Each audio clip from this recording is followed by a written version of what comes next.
राधिका बरसाने वारी की जय। राधे राधे। माघ मास महात्म्य अध्याय 12। 12वें अध्याय में धर्मदूत विकुंडल से कहते हैं, मित्र, अब मैं तुम्हें माघ मास में भगवान विष्णु की भक्ति और माघ मास में आने वाली एकादशी के व्रत का महात्म्य बताता हूँ। इसे जो मनुष्य सुनता है उसके सभी पाप नष्ट हो जाते हैं। सुनो, जो मनुष्य ओम गोविंदाय नमो नमः, ओम नमो भगवते वासुदेवाय और ओम नमः शिवाय आदि मंत्रों का जप करते हैं, भगवान विष्णु या भगवान शंकर का ध्यान कर उनका पूजन करते हैं, वह निश्चित ही सद्गति को प्राप्त होते हैं।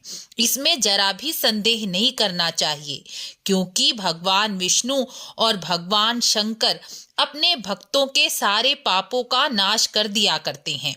जो महात्मा अपनी इंद्रियों को वश में करके वन में जाकर कठोर तप करते हैं, उनको जितने पुण्य फलों की प्राप्ति होती है, हरि नाम लेने से उतने ही फल की प्राप्ति मनुष्य को घर बैठे ही हो जाया करती है। इसी तरह जो शालिग्राम की पूजा करते हैं, उनका चरणामृत लेते हैं, वह रोग रहित होकर विष्णु लोक को प्राप्त होते हैं। शालिग्राम का चरणोदक तो वैसे ही अमृत के समान है, जिसे जो जितनी श्रद्धा से पान करता है उतना ही अधिक लाभ प्राप्त करता है।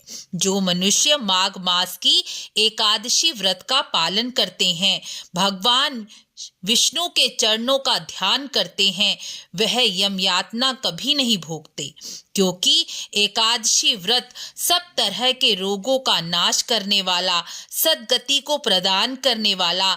इतना ही नहीं, यदि कोई मनुष्य विधि विधान से एकादशी का व्रत कर ले तो वह सारे भोगों सहित उत्तम स्त्री, पुत्र, दीर्घायु, यश को प्राप्त करता है और सदा के लिए निरोग और दुख रहित होकर अपना जीवन यापन करता है। एकादशी व्रत का पालन करने का और माघ स्नान करने का अधिकार सभी मनुष्यों को है, चाहे वह किसी भी वर्ण आश्रम के हों। माघ मास की एकादशी और स्नान करने वाला मनुष्य पापों तापों से छूटकर मुक्ति को प्राप्त होता है। इसलिए सभी को माघ आदि महीनों में स्नान और माघ की एकादशी तो जरूर ही रखनी चाहिए। हे मित्र, जो मनुष्य ना तो एकादशी का व्रत करते हैं, ना ही माघ स्नान करते हैं और ना ही दान पुण्य करते हैं, वह लोग स्वर्ग को कभी प्राप्त नहीं कर सकते। वह सदैव दुखों को भोगते हुए नरकों की ओर जाते हैं। इसलिए जो मनुष्य सुख, स्वर्ग और ऐश्वर्य की इच्छा करते हैं, उन्हें अन्न, फल, फूल, स्वर्ण, भूमि, तिल, गुड़, वस्त्र, गाय का दान, इनमें से किसी एक चीज का दान अवश्य ही करना चाहिए, क्योंकि दान दिए बिना परलोक में कुछ भी नहीं मिलता।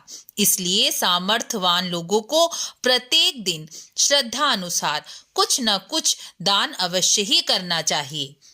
हे मित्र, जो मनुष्य गरीब है, बड़े बड़े दान नहीं कर सकते, उन्हें भी कुछ न कुछ अन्न का दान, जल का दान जरूर करना चाहिए। और यदि कुछ भी पास ना हो तो मीठे वचनों का ही दान कर देना चाहिए। ऐसा करने से पुण्य फलों की प्राप्ति हुआ करती है।